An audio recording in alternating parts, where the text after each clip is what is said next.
Halo semuanya, perkenalkan nama aku Mata Hatia Widya Azra dari kelas 10B. Pada kesempatan kali ini, aku akan membahas tentang berpikir komputasional. Sebelumnya, kalian tahu nggak berpikir komputasional itu apa? Berpikir komputasional bukan berarti kita mikirin komputer ya. Berpikir komputasional adalah kemampuan kita dalam menyelesaikan suatu masalah dengan lebih sistematis, efektif, dan juga efisien dengan menggunakan prinsip-prinsip ilmu komputer. Tujuannya apa? Tujuannya adalah agar kita lebih mudah dalam mencari strategi untuk menyelesaikan masalah itu sendiri, yang lebih sistematis, efektif, dan efisien. Nah, dalam berpikir komputasional ada 4 pondasi utamanya, yaitu dekomposisi, pengenalan pola, abstraksi, dan juga algoritma. Nah, dekomposisi itu apa? Dekomposisi itu adalah kita menyederhanakan suatu masalah yang kompleks menjadi masalah yang lebih kecil dan juga lebih rinci dan lebih detail, biar memudahkan kita. Nah, kemudian ada pengenalan pola. Pengenalan pola ya kita adalah mengenali pola dari suatu masalah itu sendiri. Biar kalau ada masalah ini lagi, masalah itu lagi, kita udah tahu nih polanya apa untuk menyelesaikan masalah tersebut. Selanjutnya adalah abstraksi, yaitu dengan memperhatikan masalah-masalah atau hal-hal yang lebih penting dari hal yang tidak penting. Kita dengan menyisihkan hal yang tidak penting dulu.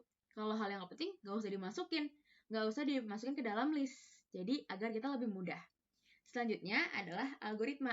Kalau algoritma itu adalah kita dengan menyusun langkah-langkah untuk menyelesaikan suatu masalah itu. Kan kita udah tahu nih polanya. Kita udah tahu masalahnya, lebih inti masalahnya apa. Kita udah tahu. Kita udah tahu juga pola dari masalah itu apa. Terus juga kita udah tahu hal-hal yang penting dari suatu masalah itu apa. Ya selanjutnya adalah dengan menyusun langkah-langkahnya untuk menyelesaikan masalah itu sendiri. Nah, algoritma sendiri dibagi menjadi 2 lagi. Ada algoritma searching atau algoritma pencarian dan juga ada algoritma sorting, algoritma pengurutan. Oke teman-teman, kita mulai dari algoritma searching atau algoritma pencarian. Algoritma searching atau algoritma pencarian adalah suatu langkah-langkah atau proses yang logis yang digunakan dalam program komputer untuk menyelesaikan suatu masalah. Nah, di algoritma searching ini dibagi menjadi 3, ada linear search, binary search, dan juga jump search. Kita mulai dari linear search. Linear search adalah menelusuri data dengan secara satu persatu berangsur-angsur. Gimana sih itu maksudnya? Contohnya, kita nyari baju seragam sekolah yang ada di lemari. Kan di lemari kan banyak tuh berderetan baju. Kita nyarinya nggak langsung kayak cet gitu kan. Kita harus nyari satu persatu nih. Oh ini bukan baju sekolah, ini bukan baju sekolah, ini bukan baju sekolah. Sampai kita nemuin seragam sekolah yang kita inginin. Oh ini seragamnya baru ketemu deh. Nah itu dinamakan dengan linear search. Kemudian ada binary search, yaitu dengan membagi 2 elemen data, langsung kemudian kita melakukan pencarian. Misalnya di file manager di HP atau di laptop kalian. Kita kan ada banyak macamnya kan, ada yang bentuk PPT, ada yang bentuk Excel, ada yang bentuk MS Word, ada yang bentuk foto, ada yang bentuk video, dan lain sebagainya. Kita misalnya mau mencari album persahabatan dalam bentuk foto. Nah, kita bagi dulu elemen-elemennya. Misalnya ada elemen yang bagian elemen data Excel aja, ada yang PPT aja, ada yang MS Word aja, ada yang foto aja, ada yang video aja. Nah, setelah dibagi, baru kita cari nih. Oh, kita mau cari yang foto aja. Berarti kita cari ke yang foto aja, langsung kita nemuin nih. Kita cari, oh itu dia album persahabatan yang ingin kita cari datanya. Nah, kemudian ada jump search. Jump search itu adalah pencarian yang kita lakukan langsung dengan keywords nama yang kita inginin. Misalnya, tadi album persahabatan, namanya album BFF. Kita di dalam file manager kan ada search bar. Kita nggak perlu lagi cari satu persatu. Kita langsung aja di search bar kita tulis album persahabatan atau BFF gitu.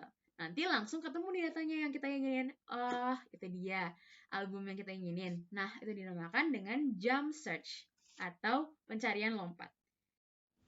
Selanjutnya adalah algoritma sorting atau algoritma pengurutan. Algoritma sorting adalah mengumpulkan suatu elemen data untuk dimasukkan ke dalam urutan tertentu.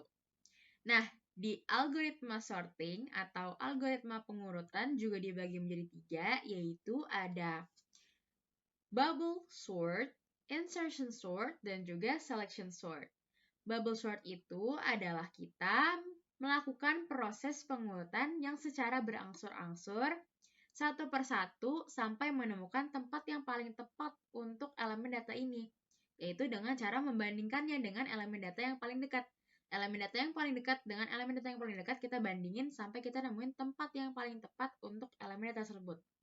Nah, temuin data yang paling tepat gimana? Yaitu dengan ascending dan juga descending. Nah, ascending itu adalah mengurutkan data dari kecil ke besar. Kalau descending adalah mengurutkan data dari besar ke kecil. Kita tahu dulu nih, kita perintahnya disuruh descending atau ascending. Kalau misalnya ascending berarti dari kecil dulu ke besar. Kita turutin dulu, berarti kita bandingin dulu. Oh, kecil dulu, ini ke besar, nih langsung ke paling besar. Nah, selanjutnya ada insertion sort. Insertion sort adalah melakukan pengurutan data dengan cara menyisipkan data. Kita bisa bagi dulu menjadi 2 elemen data, yang satu yang udah diurutkan, yang satu yang belum diurutkan. Nah, yang belum diurutkan ini kita sisipin nih ke yang sudah teratur gitu. Kita sisipin satu persatu sampai sudah sesuai dengan perintahnya. Nah, selanjutnya ada selection sort. Nah, sama seperti insertion sort, kita membagi dulu menjadi 2 elemen data yang sudah diatur dan yang belum diatur. Nah, kalau selection sort yaitu dengan cara menyeleksi elemen data dulu. Misalnya sesuai perintahnya dari yang terkecil, kita seleksi dulu yang paling kecil. Oh, ini yang paling kecil, kita ambil. Paling kecil kedua, paling kecil ketiga, sampai menuju yang ke paling besar, yaitu dari kecil ke besar. Nah, itu dia dari algoritma searching dan juga algoritma sorting. Selanjutnya ada stack atau tumpukan dan juga queue atau barisan atau antrian. Oke teman-teman, ini yang terakhir ada tumpukan atau stack dan juga antrian atau queue. Tumpukan atau stack adalah struktur data yang menyimpan objek atau variabel dalam bentuk barisan yang terurut. Pada metode ini, objek-objek yang tersimpan dalam bentuk antrian yang dimana sehingga data yang pertama kali masuk adalah data juga yang pertama kali keluar. Dia menggunakan prinsip first in, first out, karena dia adalah sebuah antrian. Sama seperti contohnya kita berada dalam antrian supermarket atau antrian sedang membeli obat, di mana kita membeli obat sudah mendapatkan nomor urut duluan, daftar duluan, maka kita juga akan yang pertama kali mendapatkan obat duluan atau keluar duluan. Nah, itu dia prinsip dari first in, first out atau tumpukan dan stack. Selanjutnya ada antrian atau queue adalah struktur data yang menyimpan objek atau variabel dalam suatu urutan linear.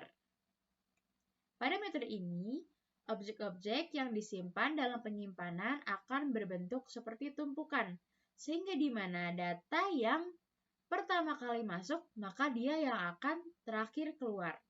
Sama juga seperti yang terakhir masuk, maka dia yang akan pertama kali keluar.